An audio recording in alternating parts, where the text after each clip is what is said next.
All right, I'd like to call to order the Planning and Development Committee meeting on March the 9th, 2022 at 1 o'clock. Approval of the agenda. Recommendation that the Planning and Development Committee meeting agenda for the March 9th, 2022 be adopted as certified. Thanks, Deb. All in favor, yes. Adoption of the minutes, approval of the minutes, recommendation that the minutes of the Planning and Development Committee meeting held on February 23rd, 2022 be adopted. By Deb, all in favor, you have go. Development services updates. The current applications, everybody's probably familiar with these ones. We do one that we'll be talking about today. Yes, there's some out there that we've been waiting for a while, but haven't seen anything. We have two today, 1202 Young Crescent, 1125 Willow. Some questions? Go ahead, Brian. 1201 Shishwap. What's the deal with that one? Additional information required? So that's the distillery. Yeah. And I think he submitted some information recently. We're just looking to put it together. He's not in a big hurry, it seems to us. Yeah. And I think he just put some drawings forward. We might be waiting for one calculation on a setback, just some clarification. I think Stephanie and Sarah have some of the elevations and things. But they're not being held up by anybody. It's their together. Any other comments? I have one, Best Western, 806 Trans Canada. Yeah. We have a indication we've got third reading, so they submitted everything that needs to submit to move forward. So we submitted to the Ministry of Transportation. We're just waiting for approval for a third reading, and as soon as we get that, we should be. They are involved in all of that DC housing that they're trying to do. As once they move forward with it, I think their BC Housing essentially has to wait for a development permit, and then that's when they start their formal agreement. So as soon as it happens, then they'll be involved. One of the requirements is that they enter into a housing agreement for districts. Okay, that's just for saying. Yeah. Any other comment? All right, here none, new business. 22023 DBP 125 Willow. Okay, we should just put this on the phone next meeting. Thank you. The Planning and Development Committee recommend that the district of Sycamos authorize and issue a development variance permit for 22-023-DBP to vary the district of Sycamos zoning bylaw number 101, 1993, section 604, Prince 2, Prince C, italicized 2, rear setbacks for single family residential dwelling from 6 meters to 5 meters. Step meters, Scott. Good point, each other. Nobody will. That's me. Sure. Go for it. Okay, so Speak up, please. the property is zoned as, it's designated as residential low density. And the zoning bylaw, it's zoned as urban single family residential. So the applicant updated the site plan from the last meeting and submitted a site plan showing 5 meter setback at the rear side, and the front setback becomes 5 meters as well. So the applicant is requesting for a variance from 6 meter to 5 meter setback at the rear side, east side of the lot. And this is the updated survey plan. And this is the photograph that was taken during our site visit. So Yeah, the applicant is present here for any questions from the committee.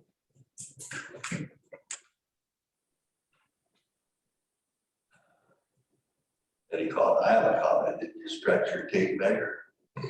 Or did you heat shrink it? No, that first one was to the footing, and I submitted a cover letter today, covered with everything, and he didn't submit the cover letter, he just put in the drawing to the footing instead of the wall. So it is gonna be 5 meters. It's over 5 meters. 7. Yeah. Any comments from anybody else? No, it was gonna change it from 6 to 5 anyway, so. Yeah, we're going to do that full development to 5 meters. Yeah, because all the houses on that side are all 5 meters already, so our young fella went out and laid out the footings to pour it. He lined it up with all the other houses to pour it. If that wasn't your intention. No, the intention was to do it with the zoning that was in place, because I wanted to do the 5 meter setback. But we hadn't purchased the lots yet, they weren't in our name, they were still in the name of the developers. We asked the developer, can you sign an agent's agreement so we can apply for a variance? Because he was gonna apply for variance and everything else as well. And then his lawyer said, no, you can't sign it until the title transfers. So we said, heck with it, just go ahead and build it with the existing setback. But we forgot to tell our young fellow that made up the site, so he poured the footings with it, assuming we were gonna have the setback. So we lined it up with all the rest of the houses, so we don't. Yeah, we went over there sometime ago, for sure, but they already were 5 meters, so. Yeah, that's right. So, yeah. So then I looked at the survey plan that came from Brown Johnson, and it said, and I saw that footing was 4.9 or whatever the footing was. I go, whoa, that's supposed to be 6 meter setback. So then I got hold of everybody and found out, so then I applied for the variance right away. That's right. It's quite odd for a surveyor to measure over to the edge of a footing. Yeah, they measured the footing because they didn't know where we're going to place the wall. I don't know why they did that. Yeah, I just never seen that. They should have measured it to where the wall was going to be, but they measured it to the footing. So I don't know, and they're dealing with snow at the time too. But, no, this footing had been poured, but they know the wall is not going to be built on to get the footing. It's going to be inside. Yeah. So I don't know who they had out there at the time. It wasn't Joe Johnson, that's for sure. Yeah, probably not. All right, anyway, go ahead. Sure. Yeah, sorry, Chair, I know that this is coming to the council meeting tonight. Okay, so I'll probably ask for your take on a resolution that's coming forward. All right, so we have a request from the planning development committee recommend that the district of Sycamos authorize the issue of development variance permit. Are you okay with this, Deb? You got any comments? Good. No, she, I think. Got something to say? She gave you the thumbs The up. thumbs up, she did. Yeah, that's what I thought. Okay, so then we're gonna go all in favor, Good to go. so. Thanks, Gary. Do you need me for anything else? Well, you know, just you can stick around by lunch. Okay, I'll buy beer. Oh, you're good. Well, See your team day. and see the date, maybe you cut the 1 inch up. Yeah, you gotta get out there and do it yourself. All right, next, 5B, 21-343-DBP/DP Coho to Young Road. Got this one? That's. Go ahead, Scott. So this is an application for a development permit and a development variance permit for the replacement of a dock just off Young Road in the channel. And the committee saw this a couple months ago. We're still waiting for some additional information. I believe Michael is online, he's the agent. I think at that time, the planning development committee recommended to adhere to the setbacks. So the setbacks, they stand out from property line. If you go back one slide. So you can see what the existing dock is, and it's right on the property line. Ministry of Forest and Natural Resources is required to remove the boathouse. They have to create decking that's see-through, so let sunlight through it, and then also it has to be set up so it doesn't ground during low water. The big issue is the piles. So if they want to move the piles, that opens the door to a bigger process, and the likelihood of and I think that the bigger process includes archaeology, because there is archaeological significance in the channel. So if they have to move the piles, it just a lot of time to the process and also a lot of money for that. I don't believe they've worked their way through the section 11 yet, so that's work within a water course. We're still waiting to hear back from the province on the section 11. If we go forward a couple of slides, Steffi. Steam docks, you can see where the piles are, and then if you go forward one more. So this is the proposed dock. You can see it's at 0 meters from the side and 0.5 meters from the that's kind of the lease area. The property land's extended out into the channel. For us to bring this back, we really don't have a recommendation yet, just don't have the complete information yet. But I was thinking maybe a compromise might be to see the piles, how they're on the north side of the dock. What if the dock were moved over so the dock was connected on the other side, and that would, I think it's 3 meters is the width of the dock, so that would give the 3 meter setback. And bring it to the committee, give advice to staff, or you can give advice to the applicant directly. We probably have a little bit of work to do before we're ready to bring it to council, and getting that section 11, make sure that they're in line to get that section 11. Any comments? I just think that they have a window, they have a window of time that they need to get this done. So anything we can do to speed it up, I don't think the files should be moved at all, but that's yeah, anything that can help speed this up, we should. You know, they're not trying to do anything, and they're good citizens in town. So that's my only. So I thought, go ahead, Gord. Yeah, no, I kind of agree with Brian. I met with Michael, and he kind of went through the whole process of where they're at and how Splatstein was fine with the pilings and everything in the same location. So there's no archaeological disturbance or anything like that. So yeah, anything to help out. And Mr. Chamberlain's been a great corporate citizen, and he's also looking at that donation of the boathouse to the Shuswap Rescue Society. So yeah, I support trying to move it ahead as fast as we can for them. Thank you. So, excuse me. One of the conversations that was had, this is for staff's benefit, is that you leave it, you leave the dock where it is. And Fisheries is requesting the move of the boathouse.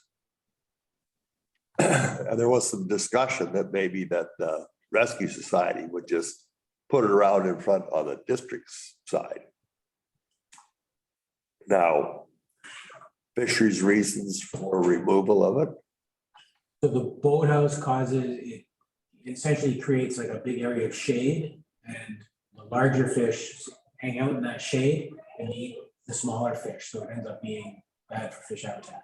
Yeah, that's an old story. Unbelievable.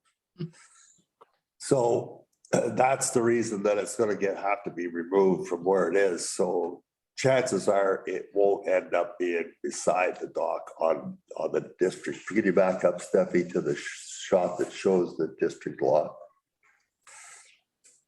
There. So there was a conversation about taking that building and moving it around to the other side. so that it was in district property. And the likelihood of that, 0. and you're confident that it's zero? I was told no chance. So he's donated it to the Rescue Society. The Rescue Society has got a grant to build a boathouse, and they want to put it in the channel up by Reds. How's that gonna work out? I believe they do. You know, when they're looking at these things, they're looking, oh, you know, it's a public thing, it's a safety thing, or, you know, the RCMP needs something, then they may do that. Or a private individual or commercial individual, like, they won't do that. I think the chance of getting a boathouse is very low. You'll need to prove you're not gonna negatively affect fish habitat. There's the tenures, there's this is, you know, very complicated area to do anything in. In navigable waters, it's gonna be very difficult.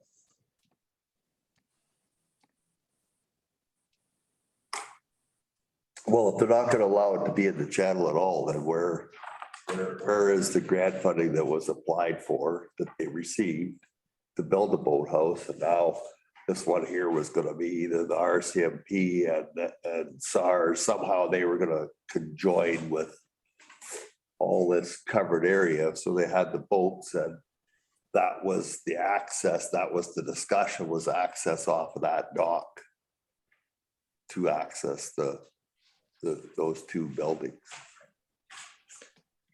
I think that, you know, that's kind of the CMSAR's problem and think that they have to deal with that. And I think they've gone down a road already, so they have a bunch of information, and I think we're only talking about 1202. So I just think that they can kind of deal with their own thing, but as far as these guys go, we should just deal with this, and they have to get rid of the boat, the boathouse anyways.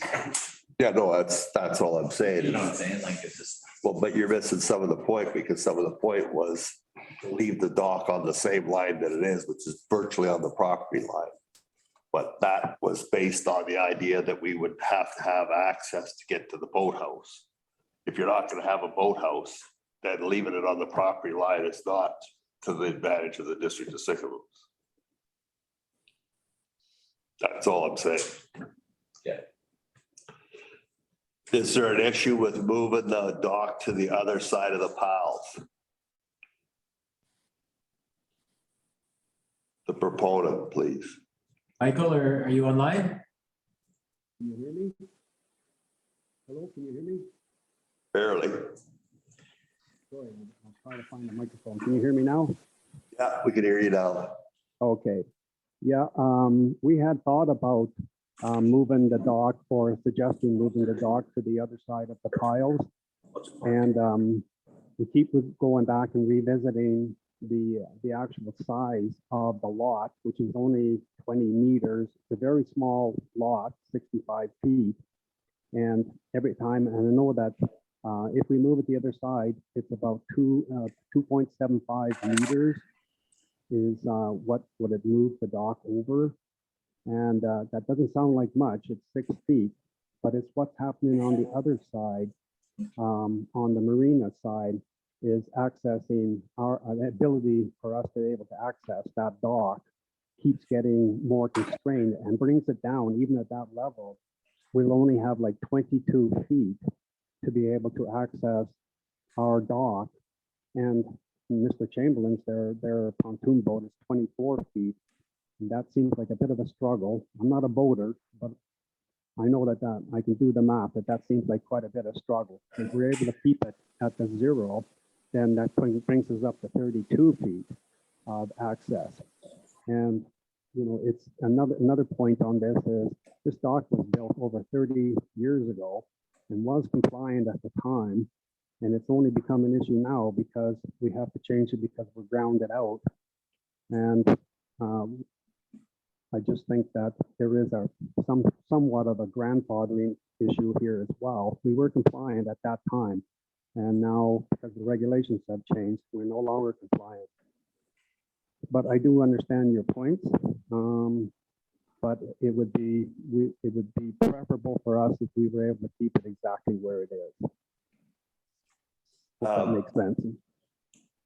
Yeah, using the term grandfather in government, that don't matter. They've came up with new rules. They're making people on both sides of the channel and out in Merrill Lake, if your dock is grounding, they're making you that it doesn't ground and that you have a clear span access to the floating section. Those are their rules. We're just we just approved that you can have a dock in the district of Sycamos, and we're definitely not going to disapprove your application for a dock. It's just the rules that they set out for how it's supposed to line up. Those are their rules, not ours, because it's nav water, and below the high water mark is not district property. So there's no way that you can consider or can configure that if your dock was on the inside of the piles as opposed to the outside.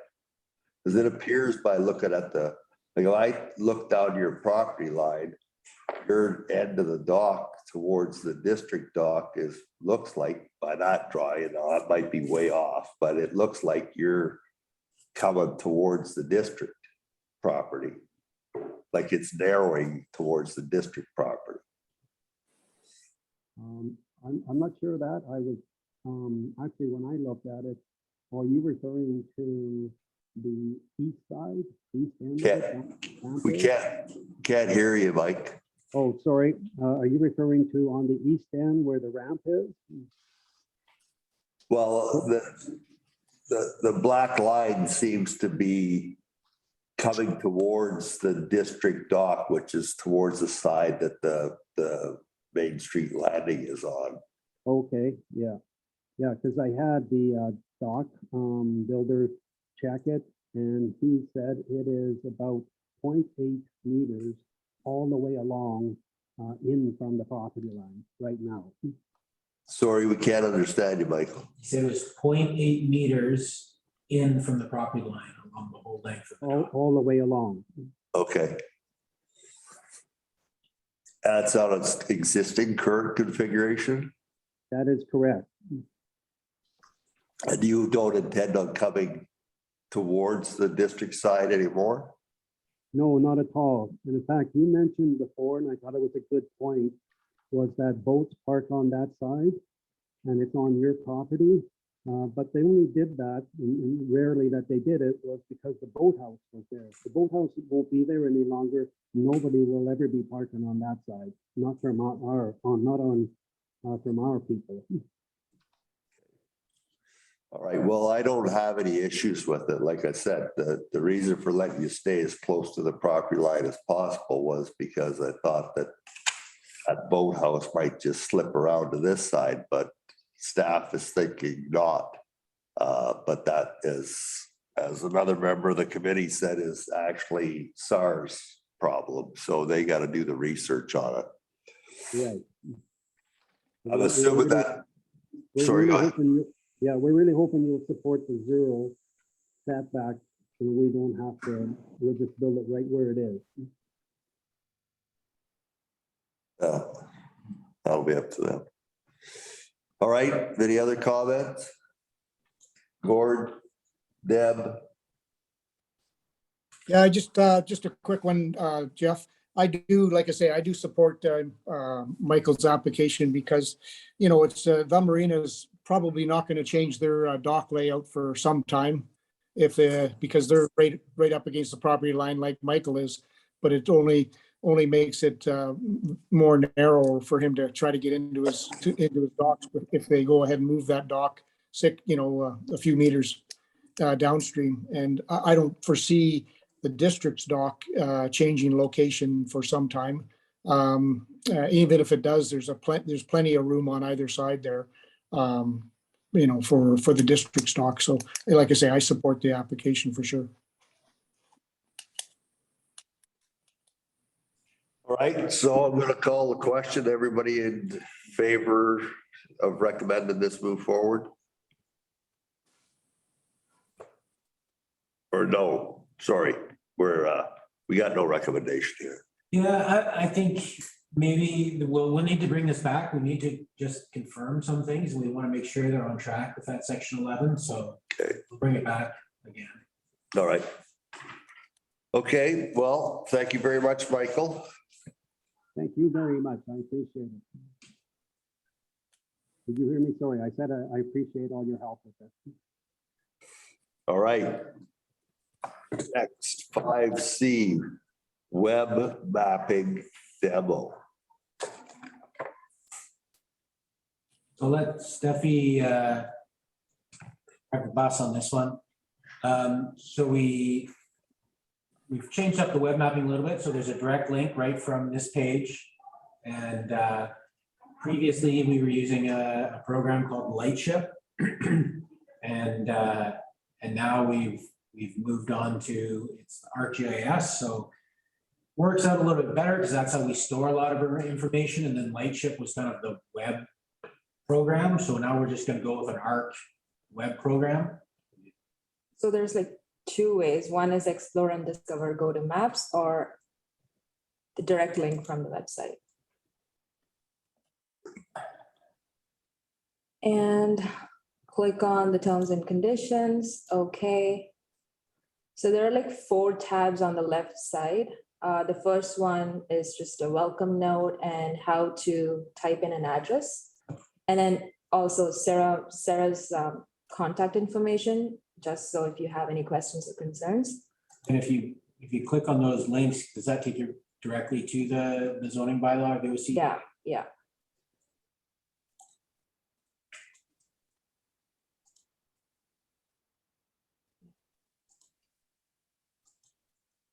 Okay, good. So the next one is different layers. So the ALR layers, the OCP. And if you click on it, you'll see the different designations there. And then you can click on the zoning.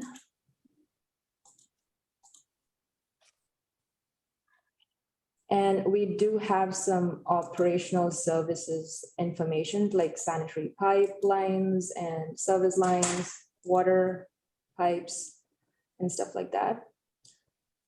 And you can also search a property from the search bar. So I guess the next one is locating a property. So for example, 200 Main. So it takes to that property and then you have general information. But then if you go towards the property and click on it, sorry.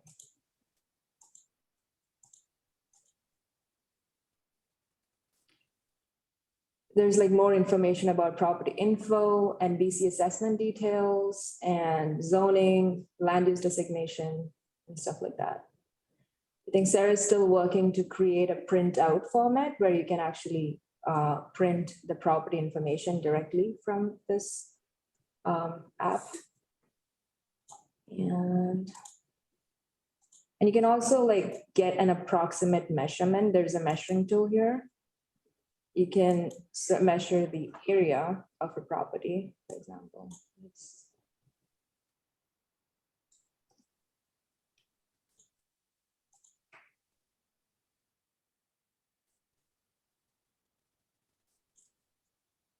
And then, yeah, you can change into acres or square meters or whatever is appropriate and then clear. If you want to get the measurement of 2 points, you can use this function and it gives you the measurement between 2 points. And this is basically locating the coordinates, latitudes and longitudes. Yeah, those are like the complex things if you want to use. Can I ask a question? There's a few people that I talked to and they're using some mapping process where it gets those lat long coordinates. Mhm. But somehow it has to be fit into this. And I think the program's called Events. I don't know. So who's doing the work on this? So our GIS, the background, Sarah is working on it. So Okay. this is accessible to the public, but the back end, Sarah would be working on. She's still working on like implementing more things into this mapping system, like, yeah, more details regarding prop and also printing out and stuff like that. See, because you could take this, I could download my property Mhm. into here, and then I could go find my property pins Okay, with this. It There's, saves a lot of like developers, builders, it would save them a horrendous amount of time. there's several of those kind of things. We use one as well. The one thing that would be very convenient for a developer or a builder would be the geodetic elevation okay, of manhole covers and different points, which you have in your mapping software already. And Jeremy would probably really enjoy me not bothering him every week about stuff like that. So he would probably that would probably make him happy if we were able to take elevations, because elevations are very important for this town just because of our floodplain and how it affects, yeah, a property. A developer comes in and needs to understand how much that property needs to come up, or a building. So anyway, the elevation is a good one to have on there. And the last one was very hard to work with. I think it takes some time to get used to the new mapping. system. Yeah, this one's great. I've been playing around with it. Yeah, seems good. Go ahead, Brian. I just noticed the last council meeting and then again today, when you put up the kind of district map. This is a personal question. Our property is a different color than everybody else's. Same color as mine. Say LR, No, but you take a look at it, I don't think so. Old Town Road.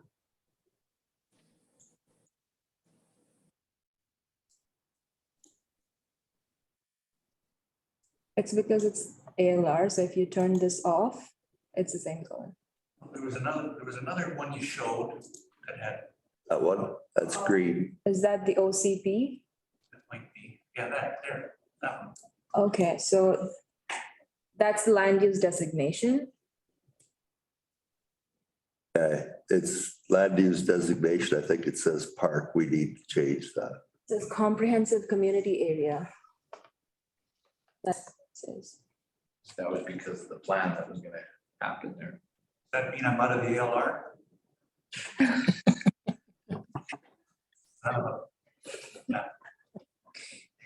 I think the main thing is like for everybody to use it and give us their feedback, and Brian, like you said, with the elevations, like we'll get those in there. But yeah, it just takes time for each layer. It takes a little bit of time. Sure.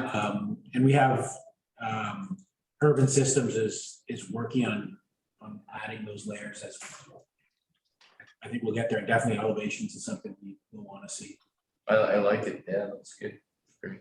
If you go to the CSRD web mapping, they have that information on there, and you can get all that. It's all out there.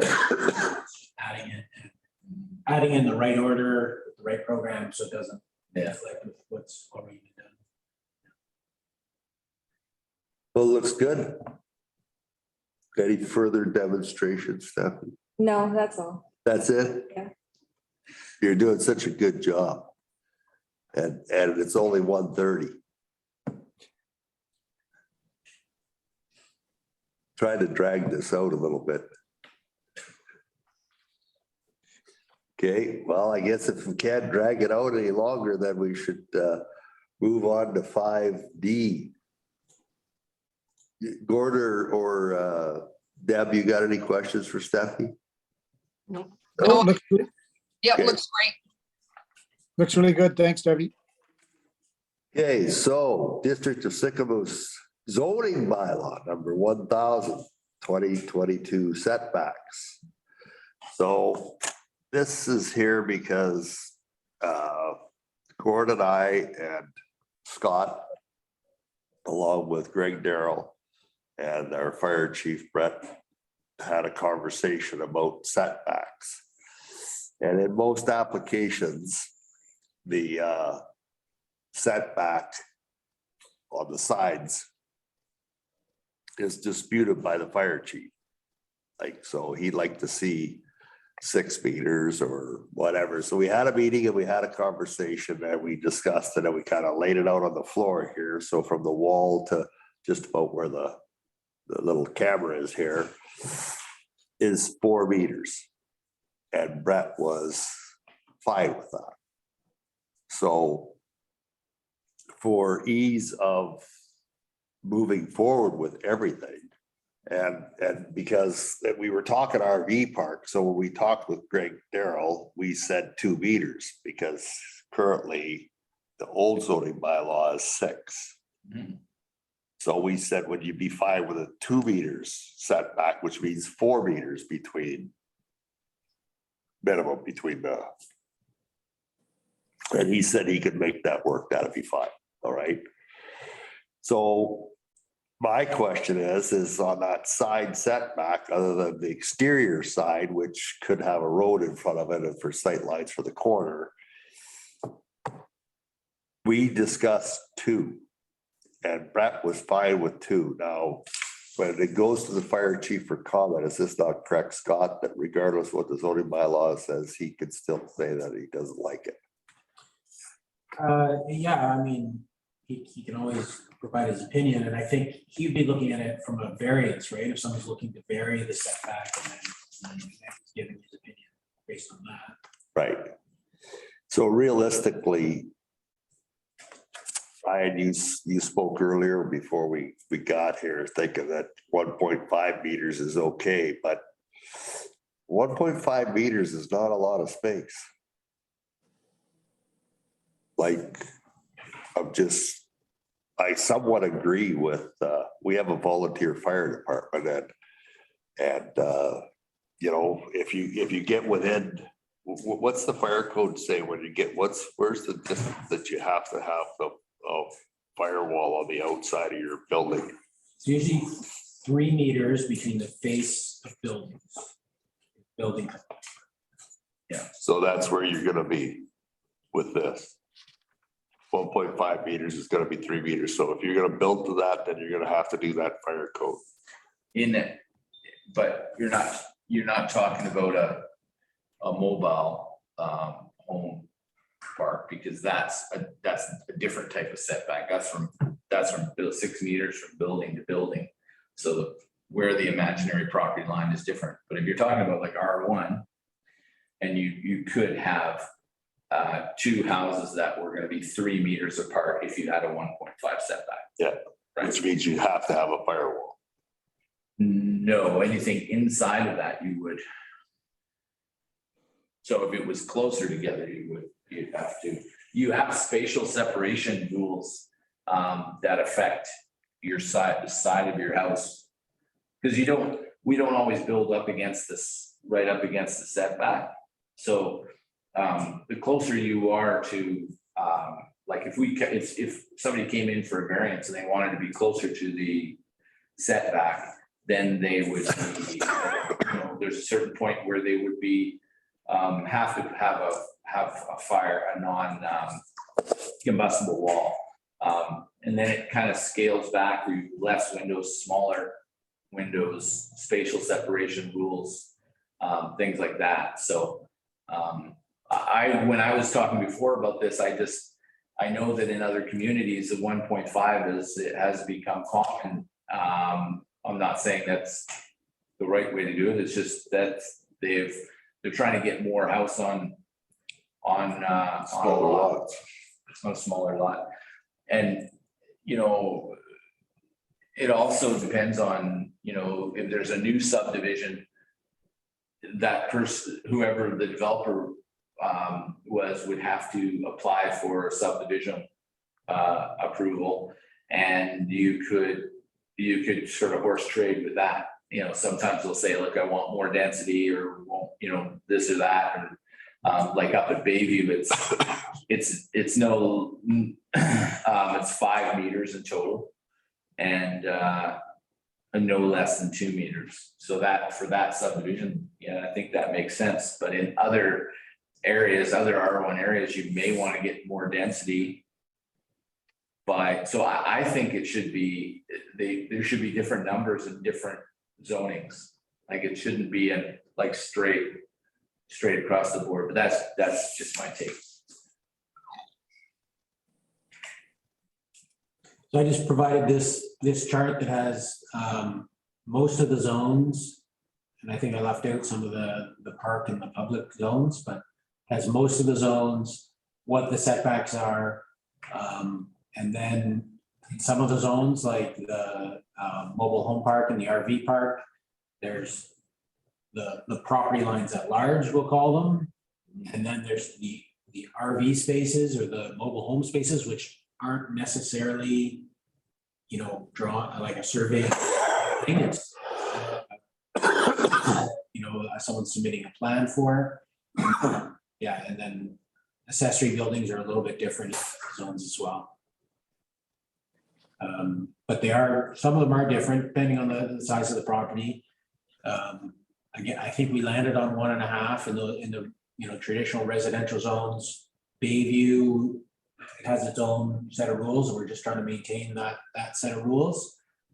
Some of them on the multifamily, the commercial, you know, they're saying, you know, 6 meters from a residential zone, so you don't have a big building right up against, you know, 1.5 meters from a traditional single family dwelling. One of the other ones is in the waterfront zone. We have a sum of 6 meters. And the thinking of that is to try and create view corridors to the water. So hopefully the buildings are off to one side and then a view corridor to the water. I mean, all of them are up for discussion. I can't say if there's any real hard science behind the difference between 1 meter and 2 meters. But definitely we're trying to reduce the number of variances, which often those variances are those setbacks, and people want to build whatever they can build right up to building code, which is 1.5 meters. And then also just, you know, in the spirit of density, you know, getting as much house on the lot, maybe puts a roof over one more person's head. So then if you think about 2 dwelling units, or you're adding a secondary suite, once again, you're, you know, the more square footage you get in that lot, the better. Brian? Right. I thought last time there was some issue around unenclosed carports and where that had to be. So is that a carport have to follow these setback guidelines as well? It would. That was kind of a site-specific issue in the mobile home park zone. Now it's separation between buildings. So right now you have to have 6 meters between buildings. So part of the question is a carport part of that building? And I think building code, the rules would probably be different for a carport and a piece of a building. They are. In that particular case, I think we have issued that permit now for the carport. It's the next guy who's building next door to him is when you're going to see an issue if they want to build right up to the property line. So then this setback has to go from wherever the posts are for the carport to where the next guy puts his building. Right. But if we use this gets adopted, that's 1.5 meters, not 6 meters. Although in the mobile home park zone, could still, we have it 5 meters between structures. It's actually 1.2 meters from the mobile home space, but 5 meters between structures. Yeah. Where is that? That under accessory? That's Side or MHP 1 under mobile home space.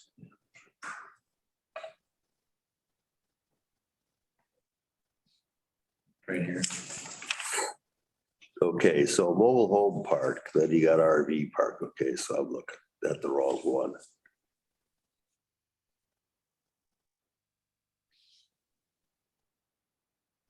So I thought we were going to adjust this to 2 meters. So we can, adjust the mobile home space setback to 2 meters. I think most of them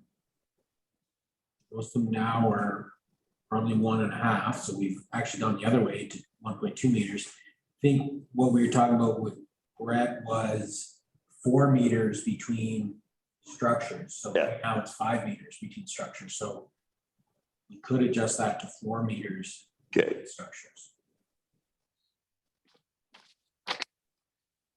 just so that we have some consistency. So the 4 meters was discussed with Brett. So if we get to the 4 meters there, and then you got the side is 6 meters above it in a mobile home park and 6 meters exterior side.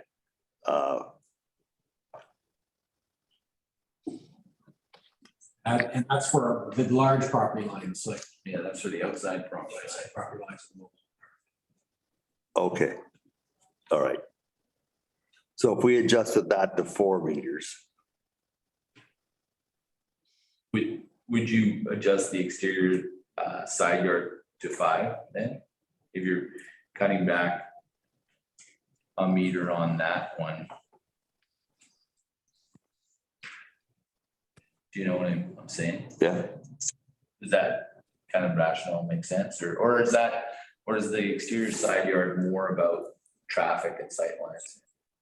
So in this case, that would be a side yard you're sharing with a neighbor, so perhaps the thought is, separating 2 mobile home parks, right? Or Yeah. home park from whatever's next door to it, so there's more separation. So maybe keep it like at 6. Again, 6 is pretty arbitrary anyway. okay, so we're gonna reduce this one from 5 meters to 4.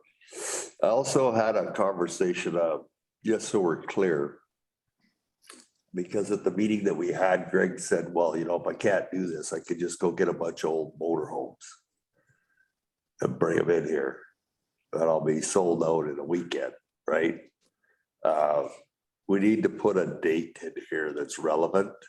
So the mobile home park can't have units older than a certain date, which that date might be 2015, or I'm not a guy that knows a lot about the mobile home thing. Maybe Deb, you can comment too, because you're the mobile home queen. Like I said in my email, my 2014 that I brought in was built to building. I would have to do some research. It's not totally clear in what I could find online because you get stuff between different provinces too, so. Go ahead, Scott. I guess the one thing is I believe we require that Z 240 stamp on them. So, and I think there's a time frame of when that stamp was created. 1992. We don't want I'm getting a them. 28-year-old. Yeah, we don't want that.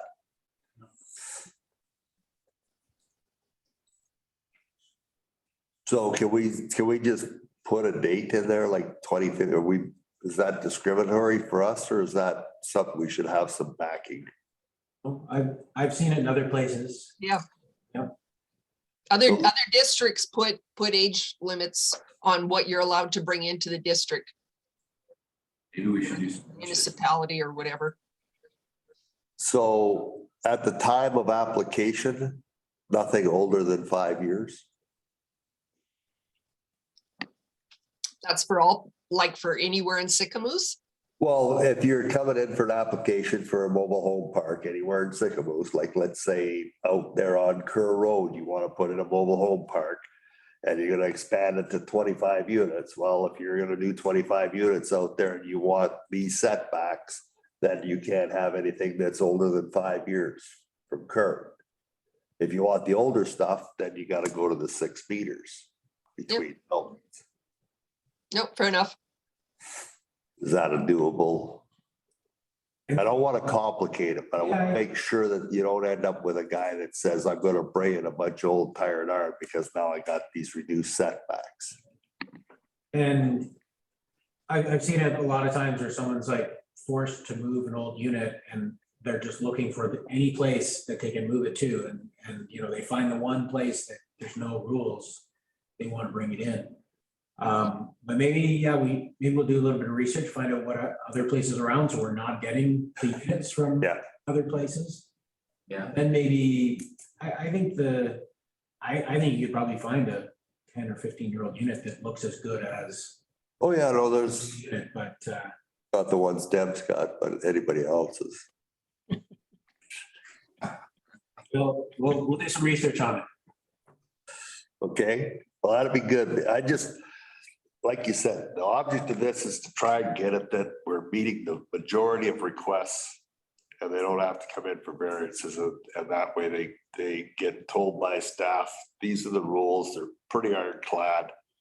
You know, an overheight garage is your only hope of getting any change on, so. Okay, any other comments? Yeah, Jeff, I was just gonna ask Scott, did Greg provide a set of his park rules? No, he didn't provide the park rules. We did get he updated the building permit and I think it's, you know, going to be issued. He just, yeah, with the carport, but with the caveat that, you know, it could impact the next person next door, so. But no, Okay. we haven't seen the park rules. Okay, yeah, yeah, he told me he was doing them this past weekend, so I thought they'd be done by now, but, okay. So is there anything that like, because what goes on in the park shouldn't have to be policed by our bylaws guy. So. No, Is there any tool we can force that when he came in the door to apply for this mobile home park, that part of the application was provide us with what the mobile home park rules are? I guess we could, I guess we rely on kind of our development permit requirements and zoning bylaw requirements to be the baseline, and then if he wants to go over and above, he can do that. I imagine there is a contract with people who have not seen it, and it's kind of said, we've asked for it and I haven't seen it, so I don't know if we're ever gonna see it. Wow. Go ahead, Deb. yeah, I was just gonna say, so the problem with the mobile home park rules is they can be changed on short notice. And so then you're dealing, you know, is he actually submitting them regularly? But I think the bigger issue for the district and from a development standpoint is the same issue you guys, you know, like we got into with Silver Sands, where you have to have some kind of sign off between the park owner or the strata council board or whatever before things come to the district. And I think, you know, it's probably reasonable that certain conditions are built into that approval in terms of tick boxes. With Greg's mobile home park, we require a drawing that he submits every time, and the drawing shows each new unit in relation to the other units. So that drawing's constantly updated, so we're always getting that. So it's approval from him to place the unit where it is. Go ahead, Brian. Does that drawing have accessory buildings on it or just the mobile home? We would ask for it anytime we require a building permit. Yeah, your accessory buildings are going to get done when nobody's looking and just, you know, it is the way it is. Also, There won't be any permits or anything involved. They'll just get built. so an accessory building is larger than 10 by 10, correct? No, a 10 by 10 would be an accessory, but you don't have to get a building permit for a 10 by 10. Okay. So if they put on a 10 by 10 Home Depot garden shed, it has to be 1.2 meters off the property line. Should be, yes. Okay. Is there any rationale to why it wouldn't be just in the back corner? We like force it to a back corner. Well, like, so you got 4 lots, they're all backed into one another. One guy puts his here, the other guy puts his here, this guy puts his here, and this guy puts his there. You got 4 of them in a cluster right there, right? Like, right against the back fence. So they have to adhere to zoning, so whatever the setback is. They also have to adhere to building code for spatial separation, I imagine, but the thing is that it's not inspected by us. Okay. And the only way that we become aware of it is if there's a complaint. Or if we're driving out looking for Driving them. by and you see it. You know, we don't go looking for them. You look like you got something to say. No, I don't. Well, I'm just going that, you know, I'm trying to figure out where the issues are that could come up and how would be the time to deal with them today before we adopt the zoning bylaws, like cover off as much of this stuff that is going to be problematic at some point. Now, it's the only reason I mentioned it. Yeah, no, I hear you, Jeff. I totally understand. I would worry that the town would be spending a lot of time, you know, dealing with issues of sheds and RV parks when they're, you know, when they could be, you know, dealing with other things. I don't know. It just seems like it seems like you put the rules in place and then the owner of the RV park is to, you know, is to give people an information package and go from there. Is kind of, maybe that's not the right way to look at it, but it just seems like, you know. Brian's right. A lot of the policing should come from the park owner. But, you know, that depends on the park owner, right?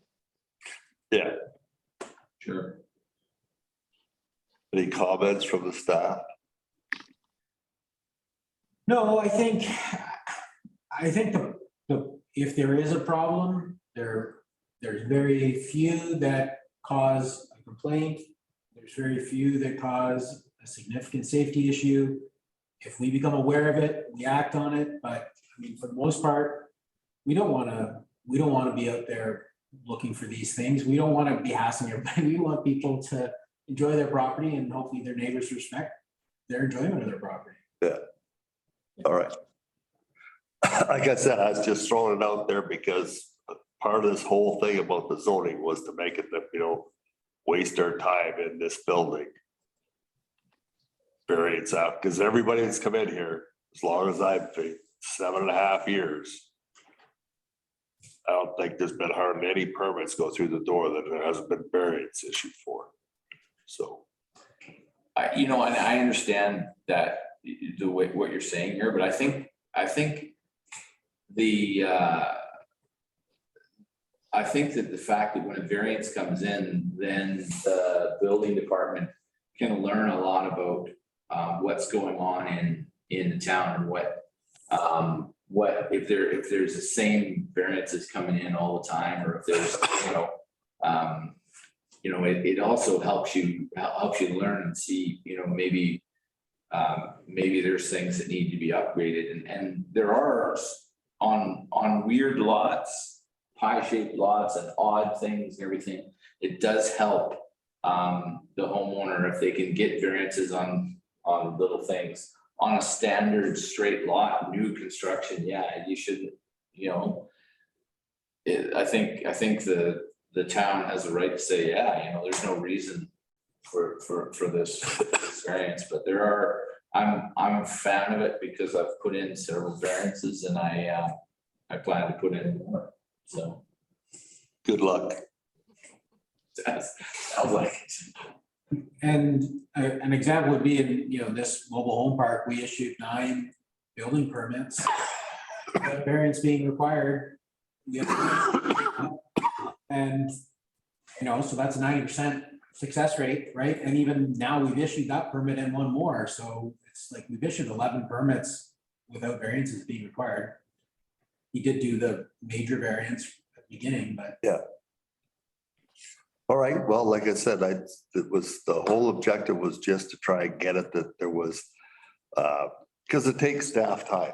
Yeah, And we got other stuff going on. And so, you know, if our staff can work on stuff to keep ahead of stuff and move us forward, rather than spending their time fooling around with variances and people coming in and the next day, like, we don't need that, so. Deb has a comment. Deb? So just one last question. So this, these changes we're talking about, there's no problem getting those in before the new zoning bylaw is adopted? Right. Yeah, the only change we're gonna make to this document, by the sounds of it, is we're gonna go from 5 to 4. Yeah. The mobile home space. Is that correct? And did you want to do from 6 meters on the side to 5 meters on the side on the big property lines? Or just 5 to 4? They haven't asked for it, have they? Then I would leave it with the 6.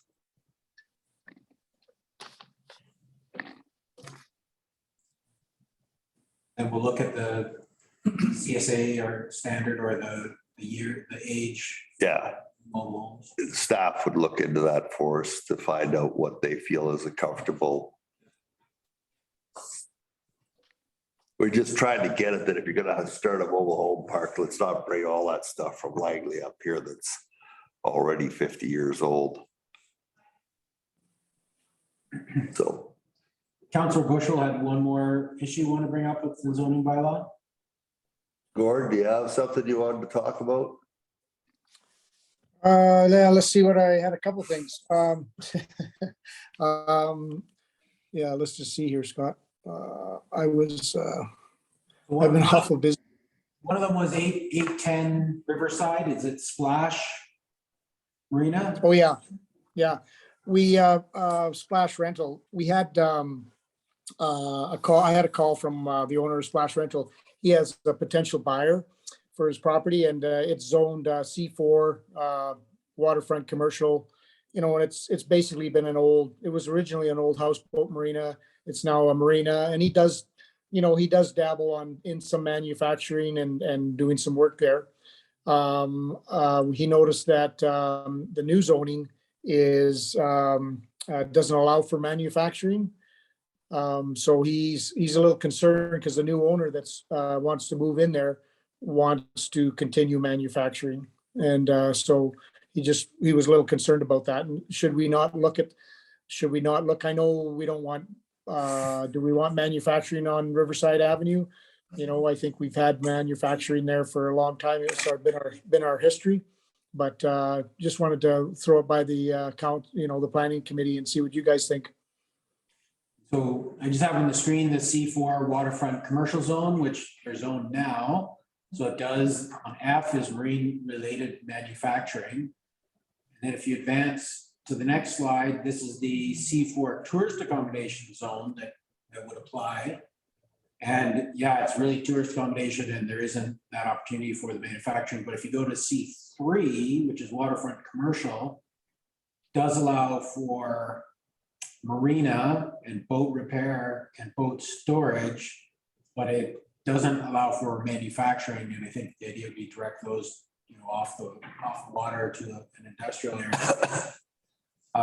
So yeah, I think Gord's question is, what do we want to do? Do we want to Do we want to allow it in a zone? Do we want to, how do we want to ensure he can continue? He can continue as a non-conforming use, but as soon as they stop for a period of time, they lose that protection. Splash, which one is this, Gord? Is that the one behind where the Twin Acres is going out to the water side, or is it on the Three Boys side? It's right between Mare Landing and Todd's Old Marina. Yeah, splashes. That's correct. And you know what? In our OCP, the idea was to change the manufacturing thing, and part of that was to say goodbye to oldies manufacturing on the corner there. And so what are we gonna do? We're gonna allow it to go forward like that again? That was never the intent of the OCP. That was, we wanted to get that stuff out of there. That's not the right place for it, so. Go ahead, Brian. I just have a question for Scott. Is that manufacturing in general, or is that marine manufacturing? So in the C4 zone, it's marine manufacturing. So they could build houseboats. They could build houseboats, they could build docks, they could build, you name, anything that marine related. And, and one of the confusions he was looking at is in the new zoning, it says assembly. So he thought assembly was manufacturing, but assembly is actually churches and other things. Yeah. Yeah, so I don't know. It's kind of unique depending on what happens with Riverside Avenue and over time, but I don't know if you guys spend any time down at Granville Island. They got a lot of manufacturing going on down there, and it's kind of unique. And in some places there, they have some pretty unique small manufacturing little widget stores down there that are pumping out some good product. They also have a pathway that you can walk around and look and see. It's kind of part of the visual there, Gord, where here we don't have that because we don't have a pathway, so. I'm hoping that the pathway will come on the waterfront and people will start putting commercial on the waterfront as well, not just on Riverside Avenue, but on the waterfront, and not like they do in Lake Havasu and places like that. Yeah, no, it's the right thing to do, but I'm not excuse me, I'm not in favor of manufacturing of houseboats there, because that's what we're trying to get rid of. So, Scott, And I think was kind of the intention of the OCP is to move the manufacturing off the water. Like, I guess the compromise could be the C4 zone, which allows for the marina and some of the other uses. If you advance it a couple of spaces, Steffi, then we can see. Sorry, the C3 waterfront commercial.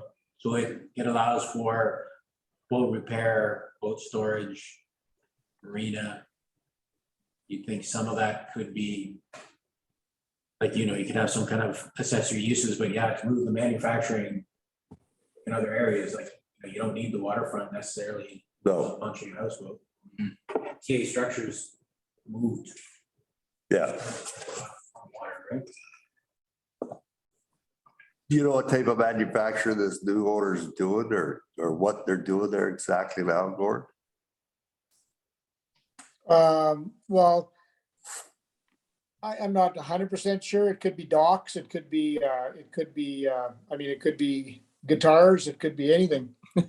I'm not sure what the deal is, but it's just something that he'd like to move forward, but he's a little afraid to sell the property if the new owner can't build there. Well, I'd suggest that they come back with the idea of exactly what they plan on building there. Okay, I'll see if I can invite him to the next committee meeting, planning committee meeting. Is that Dale Kramer? Dale Kramer, yes. Okay. I'll maybe just call him.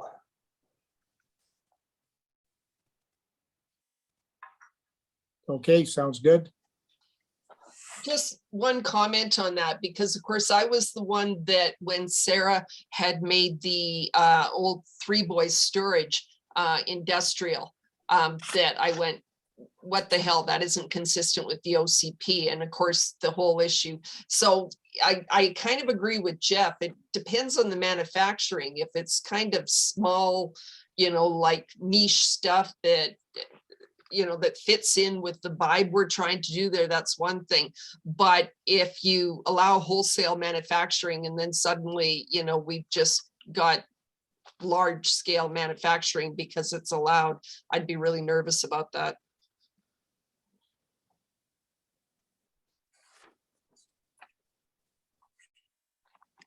Okay. Well, we'll invite him to the next meeting. That would be great. And then I just had one other quick one there, Scott, on the referral process that the CSRD submitted to us in regards to our new zoning bylaw. They designated, or they would like to see like a marine park zone along Highway 97 towards 2 Mile or waterways. And I don't know if we want to do that. And can you comment on that, or do you know much about that? Yeah, I don't know if you can find the OCP map. The new OCP map, I think maybe at the planning and development meeting from December 9th. I think it's maybe the last time we've put that one, but Just had it up there.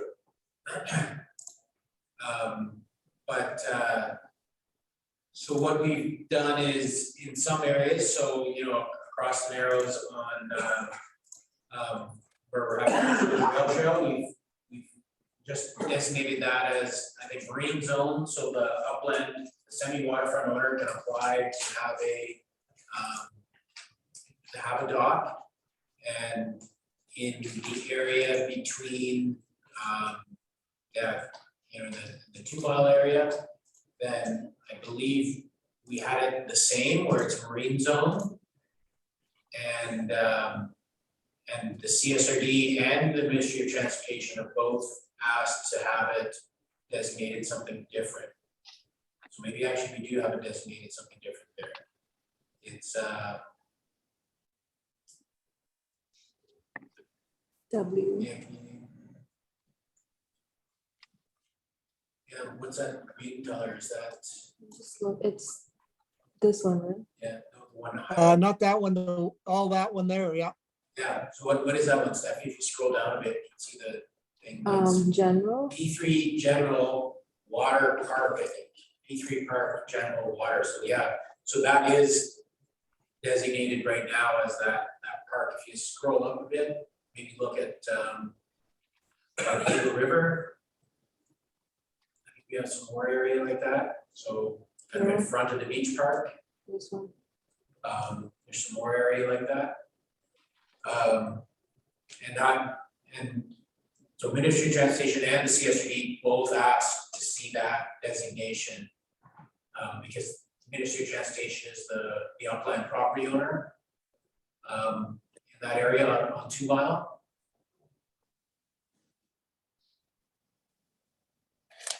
And the reason I say this is because in most of, in the CSRD's bylaws, they create anything in the park, like designated as park. They don't want passive, they want it to be passive recreation. Passive recreation is non-motorized. So that along the lake there, that would be non-motorized. Yeah, that's essentially they're saying no docks. No docks is fine, but non-motorized is, like I say, I don't know if it has to be called a park. It being it's in the water, it's a lake. I mean, it's not a park, there's a highway, there's no room for a land park there. But but I just didn't want to see it non-motorized if because boats use it all the time. Like they ski along there and stuff like that.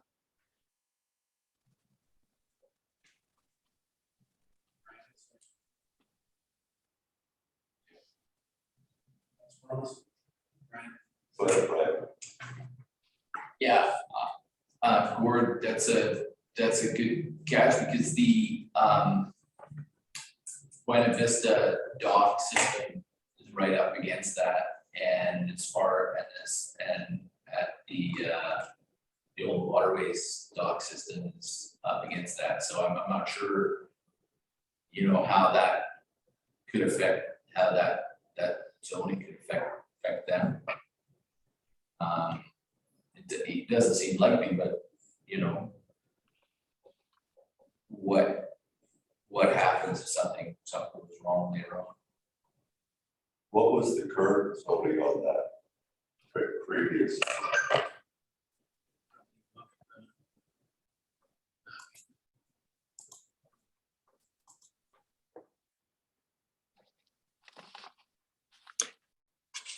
Yeah, because I know if they go and designate the railway, the rail trail corridor as well as a park, I know a lineal park out in the water, that will be designated as passive recreation as well.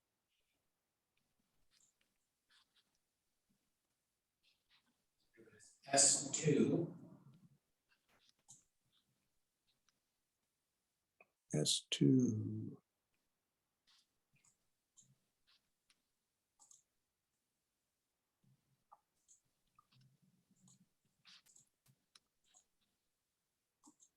You know, maybe could change some of the wording or something. I'm not sure.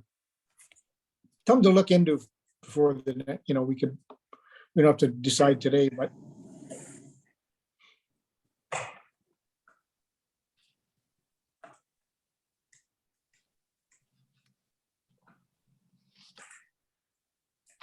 Oh, which one was it? That one or the other one? It's marine zone. These are so close together.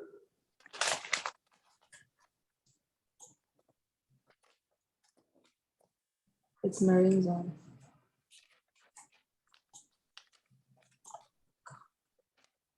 I can't read that. It's not like, so.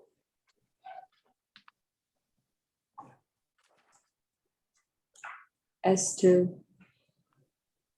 Which stands for, Marine zone? that's all it said was marine, so. So why would we change it to, so park?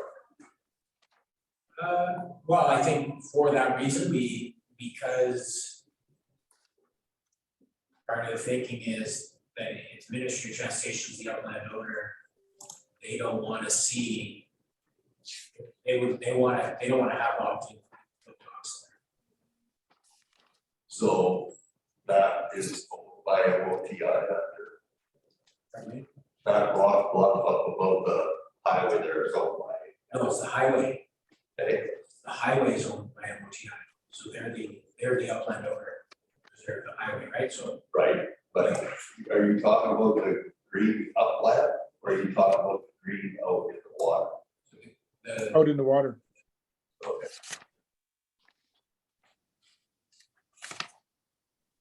So it's all that frontage park.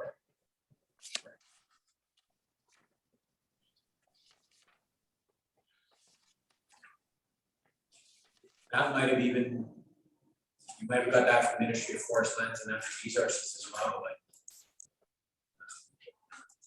you might have asked for that as well.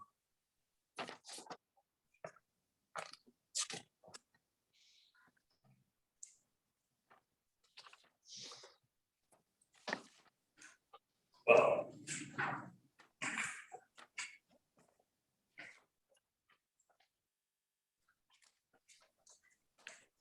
And we have the jurisdiction to do that because we don't have any jurisdiction below the high water mark.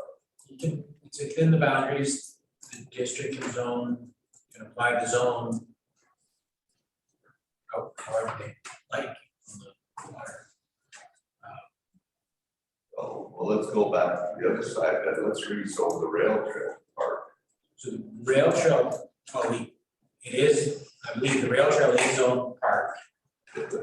Yeah, and in front of the rail trail, we have it left at green zone so people can have, so semi-waterfront owners do have the right to the dock. Okay. So that zone stayed on the other side. Right. We didn't change it. Or- So that S2 green zone allows private moorage for commercial, public marina, boat launches, public access on Bear Lake. So the way that green is right now on the map we're looking at, that teal green, it's that S2 zone. It allows for private moorage, boat launches, public access, and moorage for commercial or public marinas. On Bear Lake. And so the highways wants us to take out that little bit in front of them. Right. Do we have to, can we just like use 50% of that and put it on along the water as opposed to the whole thing? So you're saying, like, I think, 100 meters out, so you want to see it 25 meters from the shore, and then, Yeah, it's thinking of that, whatever they're asking for, so it's the 25 meters as opposed to the whole width. Go ahead, Brian. I just have a question. If they're the owner, the upland owner, you wouldn't be able to put a dock there anyway. so you have to apply to the province, and you have to get upland owners' consent, so if Ministry of Transportation was willing to sign off and allow a dock there, someone could put a dock there. But they never would. It seems like a moot point that, I don't know, that's just a question.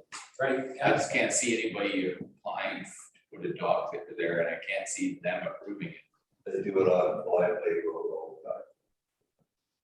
A lot of property on the non-lake side of the road, on the other side of the road are marinas. Right. And their access off of that landowner's consent, which was, it's not a numbered highway, it's a Blind Lake Road. Right. I think part of Councillor Bushell's concern is that if we were to say it was non-motorized, could even drive a motorboat through it. That's why I'm saying make it, because you're supposed to stay, trying to remember from the voting license. You're supposed to stay when you're going with your boat, you're supposed to stay 25 meters from shore. It's something like that, I have to look it up, whatever it states in the Bad Waters Act about the distance that you're supposed to stay from the shoreline. That's all we should give.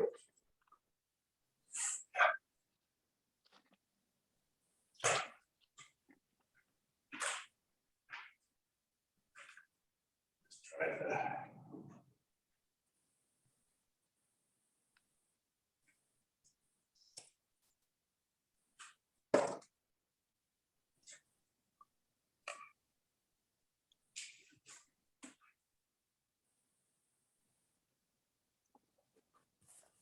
So I guess just something to do our homework on before next meeting. Yeah, we'll do our homework. Actually, the province with shoreline speed is 2013 was 30 meters. It's illegal to operate at a greater than an unposted speed limit of 10 kilometers an hour within 30 meters. So how wide is that? So if we put a line in there and make it that for the 30 meter thing, then that would cover the law. That doable stuff. Can you actually show us where 30 meters off of that? Let's see. Where do you want me to measure 30 meter from? 30 meters straight out into the water. Off the side of the beach there, into that creek, so, Somewhere from here? yeah.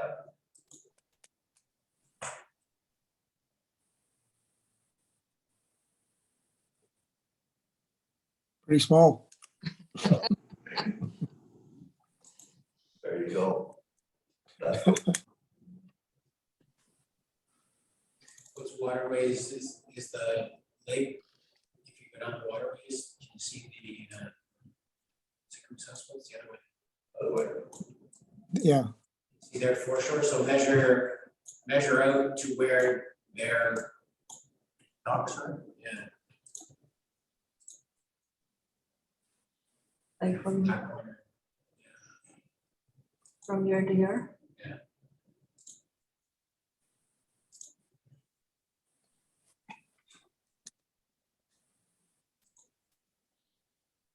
That's 100 meters.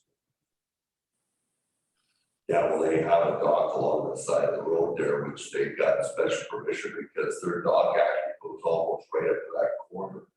Yeah. The inside gets the highway side. So, because it accommodates 100 houseboats and 270 boats. That way, the kids build it up. But, I can't remember exactly where it is.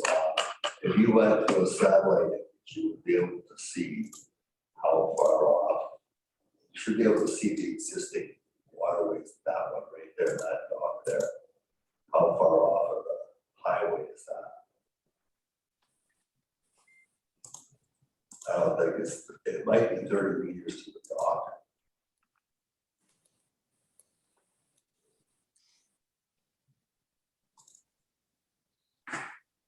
24 meters from the back of the houseboat or from the dock.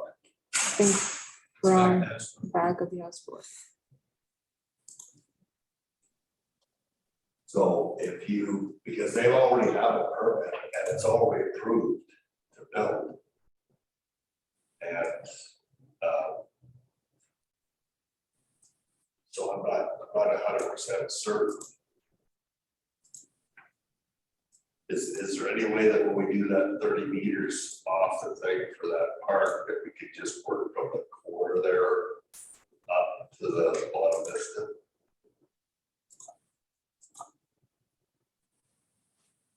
From this corner? No, from the highway corner, go north. North. No, it's not. That's So you see north. right where the hard, sharp corner is, where the rock bluff is right there. So can we not make that park that highways is requested from there up, as opposed to all the way down? Because waterways already is permitted. They already have their tenure, everything's in place. So if we actually made it a park, it would stop their construction. Yeah, Lockheed was real concerned about that. Yeah. And Bonavista has a boat launch as well, and they come and go in that marine zone as well. And of course, so does Legacy and all the Grandview Shores. So the 30 meters is not a very wide strip. That's what the province says is your no wing zone less than 10 kilometers an hour. So, and you're saying highways wants that because they don't want to see dogs there. Right. I'll look at it like what we received back. I know it was definitely highways, CSRD, and possibly Ministry of Forest and Natural Resources. So I'll look and see what. And maybe we should have a look at like if you go on to front counters mapping system, you can see that they have a line that comes up to that corner. It goes across and comes out of the angle and drops all the way back to that stick over the Sycamos Creek comes up. So you don't want to get that as part of that park because that would be. It just kind of drives, it just doesn't make sense because there's docks all the way along Highway 97. And there's Crown land and we don't make that. It just doesn't make sense to me, but anyways, we'll see what we come up with, Scott. That's great. Thank you. Have you heard from the guys that do that? Which guys? The guys that were looking at double up. No, I haven't heard from them. Councilor Bushel, have you heard from Grayson? Well, last I talked to him, he was just waiting for his final QEP report. And then he was gonna start putting his documents together to submit for a subdivision. All right. Have we got anything else? Then we could have a nice little 20-minute break here before our next one. Or she go back to work. Nothing else? Okay, here's nothing. I make a motion to adjourn recommendation of the planning and development committee meeting for March 7, 2020. The adjournment time being 2:30. Brian, Deb, all in favor? Yes. Thank you. We're adjourned. Thanks, guys. Appreciate it. Thank you. Everything you bet. Thank you. So what was the designation on that piece of my property? Community? Community, I can look into it right now. Yeah. Where do I stop?